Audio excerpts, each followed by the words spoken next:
Today we're revisiting the Wildflower Meadow plots that we sowed last autumn. It's May 2021 now. Things didn't actually go to plan at all. So in this video, John is going to talk through what likely happened and also remedial steps that have been taken. Welcome to John Horsey Horticulture. John's been teaching horticulture professionally for over 30 years now, and on this channel we're hoping to help you develop your gardening skills. Whether you're new to gardening and would like to learn some propagation techniques, growing some vegetables, a little bit of pest control, or whether you're a seasoned horty who could always use some extra tips and advice. If you like learning those things and would like to follow us, do push the subscribe button. There's no charge, and don't forget to push the all-important notification bell. That just lets you know every time we upload a new video. Good morning everybody, it's lovely to see you all again, and it's May, the best month of the year for flowers and for plants getting away. It's warming up. We've had a very difficult, very dry April, and I think we've had frosts most nights, and you know, it's really been difficult for plants. And what we're doing now is looking at our meadow, or our wildflower patch that we sowed last autumn. We sowed a range of grasses and plants, and we also put some bulbs in. Well, the bulbs have done okay. The daffodils have gone over now, but I'm sure we can find a picture to show you those.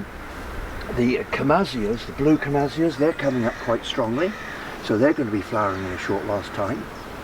The little alliums, they're coming up through there as well, so quite happy with bulbs, but bulbs are pretty reliable because, you know, they're already there, aren't they? And also the ones that I cheated on by planting, like the meadow buttercup, isn't that beautiful? The really tall ones these are.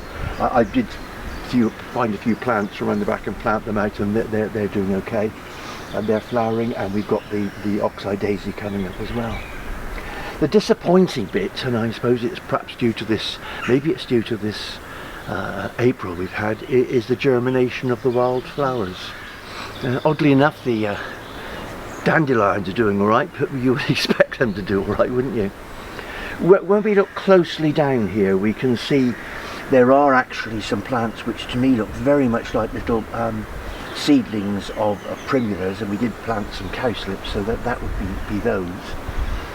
There are a few other things which, there's a corydalis which may have come in from the side. Won't be much of a meadow grass, I'm afraid. Meadow plants, I say. But generally it's a bit disappointing. But as I say, we've had a very difficult April. Now we've got it's warming up. We've got a forecast of no frost for a whole week ahead of us, and we've had a lot of rain. So it may be that everything's been waiting for that, in which case we'll come back in a week or two's time and it'll look brilliant. But to be on the safe side, I'm going to sow a few of the spare seeds which I have left. It's been kept in a cool, dry place over winter. I'm going to sow some of those in modules, and then if we do have a lot of patches later on, I can plant them straight out from the modules. So that's the task for today, to get some reserve plants going to plant out later on. Right, so now we're going to sow some of these seeds which I don't think have come up, and just give us something to on the safe side. I've got a load of these module trays. I said, I know in long term I want to avoid using single-use plastic. Eventually I should probably be planting it in cardboard tubes all the time, but I've got these now, so we might as well use them. And it's just a question of straightforward filling up. I'm using John in his number one. That's probably the best one for sowing seeds. And I'm just going to level it off like that. The first one I've got is cat's ears, Hyperoteris radicata, and we'll find you some pictures of that so you know what it looks like. And I'm just taking out a little bit of it, and what I'm going to do is just to sow a pinch on the top of one of 4 of these. At least then I shall know what it is when it comes up, so I'm pinching that in.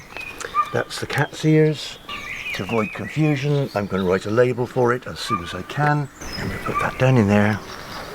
We've got musk mallow here, a little bit on the top. Got plenty of seed. Let's hope it all comes through. Looks a bit sort of all hung together, so we'll put a little bit more on that one. I'm just pushing in. I'm going to put some vermiculite on the top in a minute, just to help it germinate. And hopefully it won't be around long. It should germinate very quickly, and then I can be using it quickly grass vetchling, Lathyrus,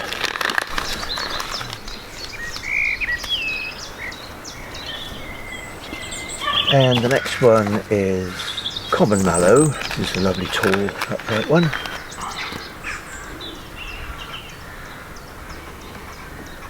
And then I've got some common agrimony.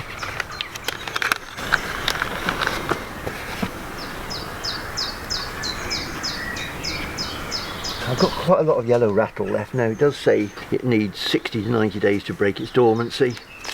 I'm hoping it will still come up in there, but let's try a little bit and see what happens, because I've got the seed, I've got the compost, and you never know, do you?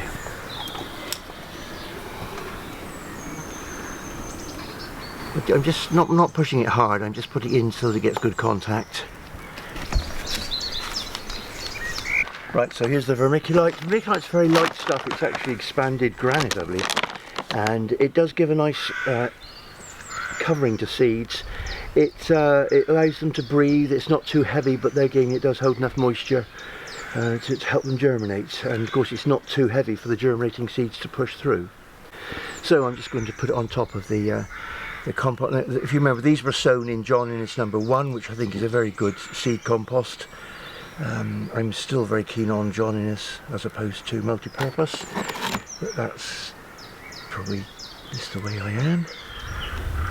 Perhaps I ought to put the yellow rattle in the fridge and see what happens. If you remember, we said on the seed that it needs a dormancy of yellow rattle, needs a dormancy of needs to be exposed to cold for 60 to 90 days to break its dormancy. And people do sometimes put seeds. I mean, I always used to put the alpine seed in the deep freeze. Helps the germination a lot. Just some seeds just need to be cold. It's part of the process by which they start to germinate. There we are. So there we are. I'm going to now take these, give them a good water. As always, a good soak to get them going. If you remember, we just turn it over like that so we don't get a dribble going onto them. And then when it's got a nice flow, cover them evenly. These are well drained compost, so you can't really give too much water. It'll all go away. But I'd rather that the whole pot was soaked at this stage, and then we can leave it a little while to recover. And that should be fine, and none of the seeds is washed up, so we look okay. Put this somewhere nice and warm, and see what happens. It's always quite optimistic, isn't it, having a tray of seeds? Never know what's going to come. There we are. With any luck, I'll have these up, and I'll have those up, and I'll have plenty. Okay. Well, we do have a little bit of germination with the musk mallow, the grass vetchling, and the yellow rattle. The seedling trays are in our propagator at the moment, so we'll keep you posted on all that. If you enjoyed that video and would like to follow us, do push the subscribe button, push the all-important notification bell. That lets you know every time we upload a new video. Thanks so much for joining us here today in Somerset. We very much enjoyed having you. Until next time.